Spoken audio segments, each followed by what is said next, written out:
Bismillahirrahmanirrahim. Assalamualaikum warahmatullahi wabarakatuh.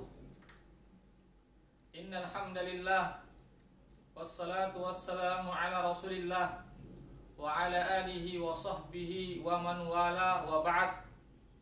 Kaum muslimin, muslimat, hadirin wal hadirat rahimakumullah.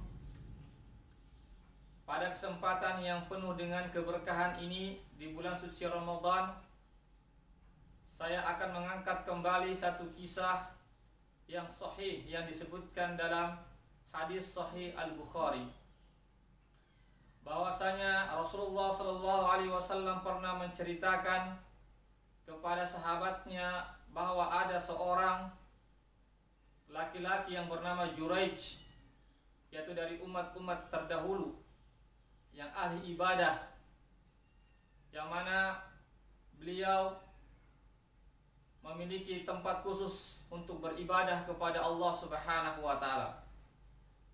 Suatu hari ketika beliau sedang asik beribadah, tentu beribadah sunnah, melaksanakan sholat sunnah, tiba-tiba datang ibunya ke tempat ibadahnya seraya memanggil, "Ya Juraij, wahai Juraij."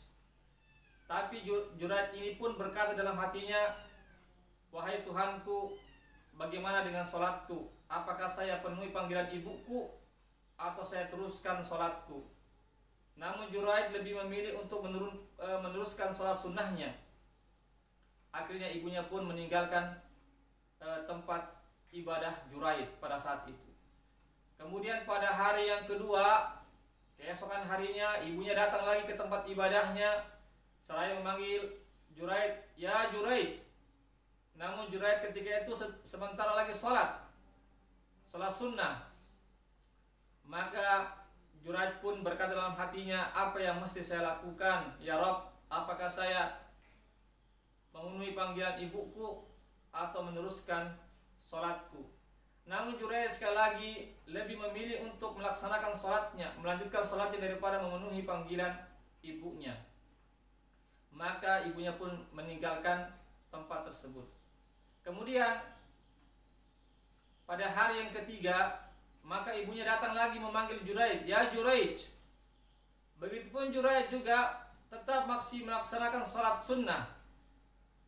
Pada hari ketiga ketika ibunya memanggil, dia pun tetap melanjutkan sholatnya. Akhirnya ibunya pun marah seraya berdoa, "Ya Allah, janganlah engkau matikan Juraij, wafatkan dia sebelum dia melihat wajah-wajah para pelacur, sebelum dia melihat muka-muka para pelacur." Kemudian jamaah sekalian, tidak lama kemudian, maka orang-orang pun memperbincangkan tentang ketaatan, tentang ibadahnya Juraij yang begitu giat dalam beribadah. Maka orang-orang pun ingin merusak, membuat fitnah, merusak ibadah Juraij. Maka tiba-tiba ada seorang pelacur yang ingin merusak citra ibadah daripada Juraij. Dia mengatakan kepada orang-orang, "Saya siap membuat fitnah kepada Juraij."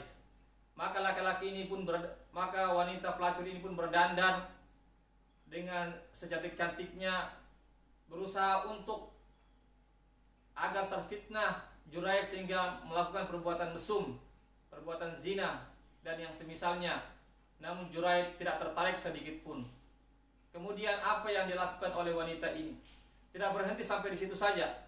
Dia pun berupaya untuk bagaimana menjatuhkan Juraij, merusak daripada nama baik Juraij yang merupakan seorang ahli ibadah pada saat itu. Maka perempuan pelacur ini pun dia berzina dengan seorang pengembala.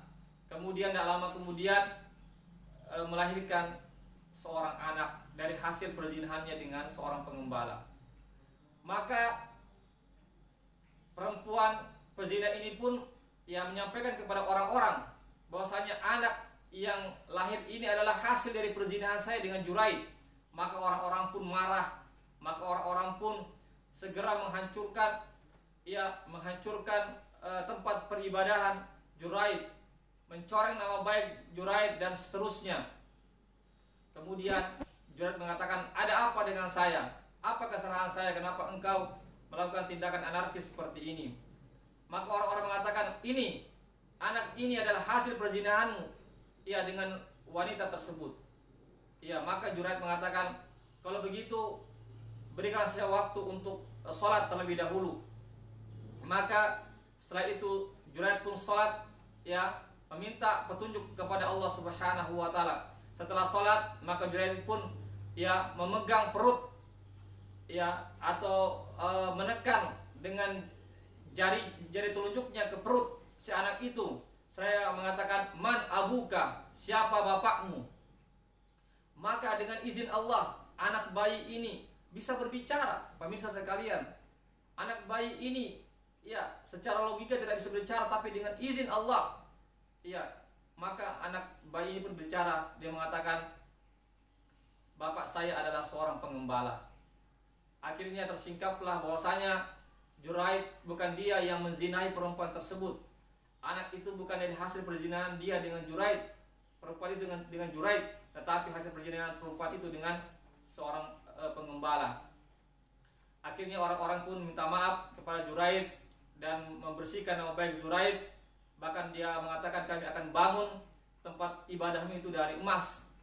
Tapi apa kata Juraid? Tidak, cukuplah engkau bangunkan kembali tempat ibadah saya sebagaimana tempat ibadah saya sebelumnya itu. Demikianlah pemirsa sekalian, satu kisah yang sangat menarik sekali, bahwasanya terkadang ketika kita rajin beribadah, ada saja orang-orang yang tidak senang kepada kita. Tatkala kita istiqomah di jalan Allah, taat kepada Allah, ada saja orang-orang yang tidak suka kalau kita menjadi orang-orang yang taat, sehingga mereka pun melakukan hal-hal yang bisa merusak nama baik kita, membuat fitnah kepada kita.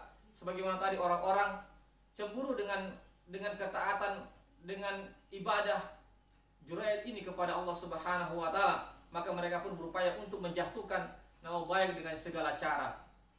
Tapi Allah Subhanahu wa taala tentu Maha Penolong, Maha Pelindung kepada hamba-hambanya yang senantiasa dekat kepada Allah Subhanahu wa taala, sebagaimana Juraid ditolong oleh Allah Subhanahu wa taala.